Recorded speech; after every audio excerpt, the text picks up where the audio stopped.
Welcome to series explained Frankenstein movie explained.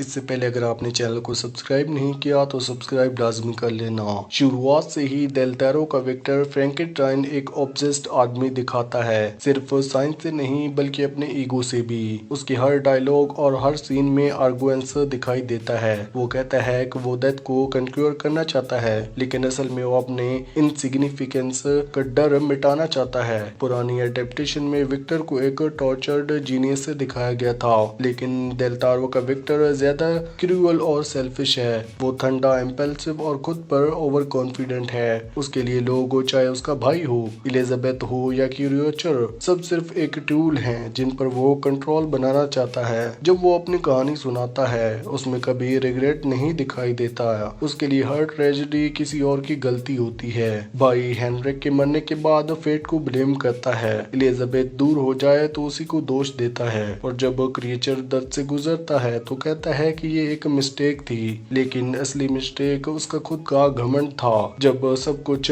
चला जाता है, उसका भाई, फियांसे और उसका मेंटल पीस, तब जाके विक्टर समझता है कि वो क्या बन गया है। लेकिन उसका गिल्ट भी टेम्परेरी लगता है। उसका रिडेम्पशन का सफर इंसाफ नहीं, पनिशमेंट जैसे लगता है, जिससे वो अपने पाप के रिफ्लेक्शन से लड़ रहा हो, और यही उसे ट्रेजिक बना देता है। विक्टर सिर्फ क्रिएचर नहीं, अपने अंदर के मॉन्स्टर से लड़ रहा होता है। डेल टोरो हमेशा ऐसे मॉन्स्टर दिखाता है जो इंसानों से ज्यादा इंसान लगते हैं, और यहाँ वो बात सबसे ज्यादा क्लियर होती है। क्रिएचर शुरू में स्कैरी, पावरफुल लगता है, लेकिन डेल टोरो उसके स्केयर के पीछे छुपी हुई उदासी को देखता है। जब वो पहली बार जिंदा होता है तो एक कंफ्यूज्ड और इनोसेंट बच्चे जैसा लगता है, दुनिया को पहली बार देखते हुए।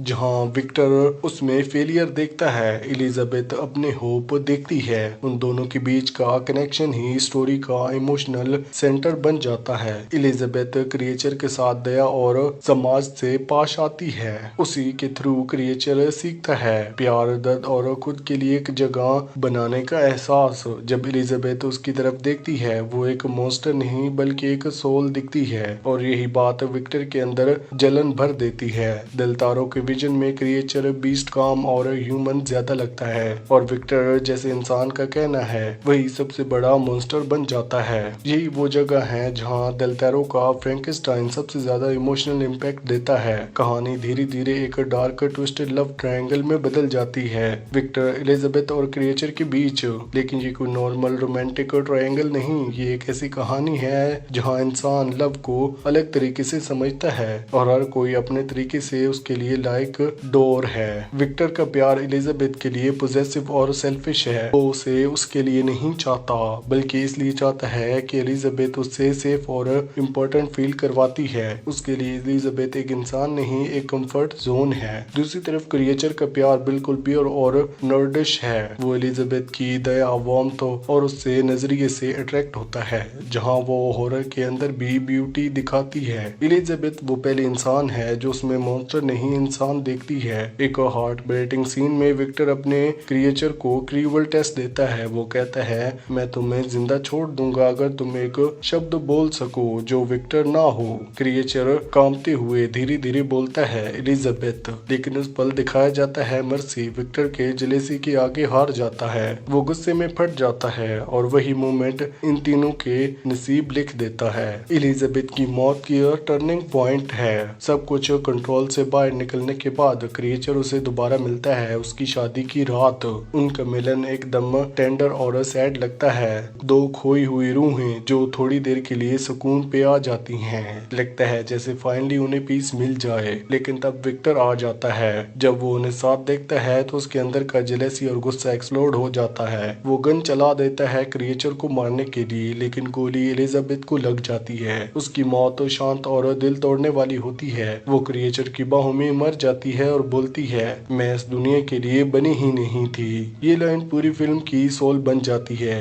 एक सैड पोएटिक, एक वो जो फिल्म के बाद भी दिमाग में घूमती रहती है। इसके बाद क्रिएचर का दुख गुस्से में बदल जाता है। वो पहली बार वही मॉन्स्टर बन जाता है जैसा विक्टर उसे दिखाता है। लेकिन डेल टोरो यहाँ पर भी एक लेयर देता है। उसका वॉयलेंस भी ह्यूमन जैसा लगता है। पूरी मूवी में विक्टर को बार बार एक एंगल का विजन दिखाई देता है, एक सुंदर डिवाइन फिगर जो धीरे धीरे सैड हो जाता जाता है। शुरू में ये एंगल उसके लिए एक कंफर्ट होता है, जैसे कोई ऊपर से उसे माफ कर रहा हो, उसके डाउट के वक्त उसका सहारा बन रहा हो। वो फेथ, होप और फॉरगिवनेस का सिंबल लगता है। लेकिन जैसे जैसे विक्टर के गुनाह बढ़ते हैं, वो एंगल भी बढ़ने लगता है। उसका नूर धीरे धीरे अंधेरे में बदल जाता है और वो एंगल ऑफ मर्सी से एंगल ऑफ डेथ बन जाता है। फिल्म के आगे बढ़ने के साथ विक्टर सपनों का वो ब्यूटीफुल एंगल धीरे धीरे तोड़ने लगता है। उसका चेहरा फट जाता है और अंदर से एक शकल दिखाई देता है। आसपास की आग तेज हो जाती है और वो विजन जो पहले सेलिब्रेशन लगते थे अब जजमेंट बन जाते हैं। वो एंगल विक्टर का मिरर है। जैसे जैसे विक्टर अपनी इंसानियत खो देता है, वैसे वैसे उसका गर्दन और ज्यादा बिखरा हुआ लगता है। ये उसका कॉन्सिक्वेशन भी है और कर्ज भी, एक डिवाइन वार्निंग जिसे विक्टर सुनना ही नहीं चाहता।